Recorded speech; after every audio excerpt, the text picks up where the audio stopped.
পৃথিবীর সব সুখ শান্তি একদিকে, আর আমার ছেলের সাথে যে কত শান্তি লাগে সারাদিন ওর সাথে খেলাধুলা, মানে হাসি ঠাট্টা, মানে এত আমার জীবনটা পুরো ভরে গেছে সত্যি। আমার ছেলেকে পেয়ে আমি খুব খুশি। আগের জীবন ছিল অন্যরকম, এখন সত্যি মেয়ের কাল থেকে মনে হয় এখন মা যে হয়েছে না, সত্যি এত ভালো লাগে কি আর বলবো, জীবনটা পুরো বদলে গেছে। আর দেখো এদিকে সবকিছু সকালবেলা বাসি কাজ সেরে আমি কিন্তু আগে আমি যাব এখন স্নান করতে, আমি আর আমার ছেলে। তো স্নান করার আগে আমি কিন্তু আমার ছেলেকে এভাবে মালিশ করি প্রত্যেক দিন। মালিশ করার জন্য কিন্তু আমার ছেলে কান্না করছিল, পরে কিন্তু খুব হাসাহাসি করতেছিল। তো দেখো আমাদের জল গরম হয়ে গেছে। আর তোমরা তো জানোই আমরা কিন্তু গরম জল দিয়ে স্নান করি, কারণ কি এদিকে এত বৃষ্টি হচ্ছে, বৃষ্টির জন্য কিন্তু প্রচুর ঠান্ডা। আর এমনিতেও আর এই তোমাদেরকে আগের ভিডিওতে বলেছি, এদিককার মানুষ যতই গরম হোক যতই ঠান্ডা হোক এরা কিন্তু গরম জল দিয়ে স্নান করে। ঠান্ডা জল গায়ে দিলে নাকি বলে এরা কাটা লাগে, স্নান করতেই পারে না। আমি আবার গরমের সময় আমি আবার গরম জল ইউজ করি। তো যাই থাক, আমাদের পূজা কমপ্লিট হয়ে আমি একটু ফ্রেশ হচ্ছিলাম, এদিকে ছেলেকে কিন্তু আগে সকালবেলায় কিন্তু তার টিফিন হয়ে গেছিল। টিফিনে দিয়েছিলাম ওই যে কর্নফ্লেক্স দুধ দিয়ে, তারপরে একটু কলা দিয়েছিলাম তাতে। তো সেটা খাইয়ে দিয়ে আমি কিন্তু ছেলেকে পেট ভরে দিয়েছিলাম, ততক্ষণে সে কিন্তু পাশের বাড়ির বাচ্চাগুলোর সাথে খেলতেছিল। আর এদিকে আমার দেখো একটু ফ্রেশ হয়ে নিলাম, তারপরে আমি ছেলের জন্য ডাল বসাবো। তো পাশের বাড়ির বান্ধবী দুটাও আসছিল, তারা বসেছিল, তো দেখো আমি কিন্তু ডালটা বসিয়ে দিলাম।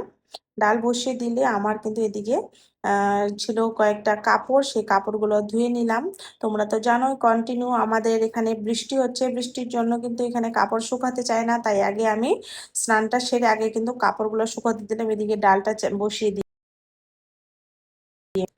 তো বন্ধুরা এদিকে ভয়েস দিতে দিতে জানি না, মানে আজকাল তো জানোই মানুষ ইনস্টাগ্রাম ফেসবুকে মানে ফালতু যারা মানে কাজকর্ম নেই তারা কিন্তু কল করতে থাকে, তো সেগুলো কিন্তু ইগনোর করে কিন্তু তোমাদের কাজ করতে হবে।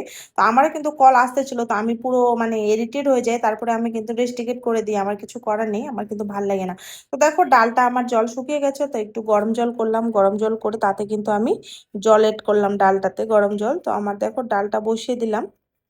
আর জানো তো বন্ধুরা, একটা কথা বলি তোমাদেরকে, যারা কাজ করব করব ভাবছো, যারা এখনো কাজ শুরু করতে চাচ্ছ, আজকে করব কালকে করছো, আমার মনে হয় তোমরা কিন্তু কাজ শুরু করে দাও। সত্যি যারা মানে হাউস ওয়াইফ, যারা বাড়িতেই থাকো বাচ্চা নিয়ে, তারা কিন্তু বাড়িতে বসে না থেকে তোমরা কিন্তু মোবাইলটা এভাবে ক্যামেরা মানে শুট করে কিন্তু তোমরা ভিডিও বানাতে পারো। আজকাল কিন্তু সোশ্যাল মিডিয়ার অনেক পাওয়ার। আজকাল মানুষ এই ব্লগ ভিডিও থেকে কিন্তু মানুষ লাখ লাখ টাকা কামাচ্ছে। আর দেখো এটার জন্য আমাদের কত সুন্দর একটা প্ল্যাটফর্ম করে দিয়েছে, এটার থেকে প্লাস ইউটিউব থেকে প্লাস ফেসবুক ইনস্টাগ্রাম থেকে মানুষ লাখ লাখ টাকা কামাচ্ছে, এটা রিয়ালিটি।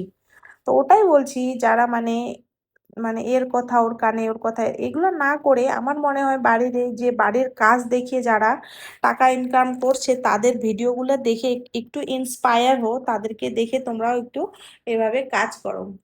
তো দেখো আমিও কিন্তু মানুষের ভিডিও দেখে অনেকটা মানে অ্যাক্টিভ হয়ে যাই, যে এরা এত সুন্দর করে ভিডিও করতে পারে, আমরা কেন পারবো না। আরেকটা কথা, মনের মধ্যে জিত যখনই তোমার চলে আসবে না, তখনই তুমি কিন্তু সাকসেস হবে। আর দেখো তোমরা কিন্তু জিত নিয়ে কিন্তু কাজ মানে করতে নামো, যে কোনো জিনিস একটা কিন্তু জেদ না থাকলে কিন্তু তোমরা কিন্তু কোনো কিছু করতে পারবে না। তাই তাই মনের মধ্যে একটা জেদ নিয়ে আসো, যে হ্যাঁ আমিও পারবো। এই প্ল্যাটফর্মে মানুষ কেন পারছে, আমরা কেন পারবো না? তারা কি অন্য কিছু করছে না? এই দেখেই কিন্তু। আর আজকাল শেখার জন্য কিন্তু দেখো ইউটিউবে কি না পাবে, গুগলে তুমি সার্চ করলে সব কিছু পেয়ে যাবে, কি থেকে কি করতে লাগে।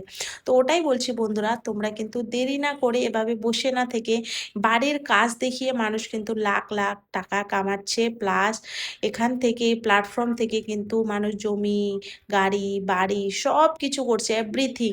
তাই বলছি বাড়ির কাজ দেখিয়ে যদি মানুষ এত টাকা ইনকাম করতে পারলে, তাহলে তোমরা কেন পারবে না, তাই না? তাই তোমরা ভালো করে কাজ শুরু করো, আর দেখবে তোমাদেরও একদিন সাকসেস অবশ্যই আসবে। হ্যাঁ ধৈর্য ধরে যে কোনো জিনিস কিন্তু ধৈর্য লাগবে। আমি যেরকম ধৈর্য ধরে কাজ করি, আমি কিন্তু এখনো সাকসেস হইনি, আমি কিন্তু তোমাদের সামনে ভিডিও দিতেই আছি, দেখি কবে সাকসেস হব। তো দেখো আমার কিন্তু কথা বলতে বলতে এই যে এটা ছিল অনেক তেল কাট তেল কাট।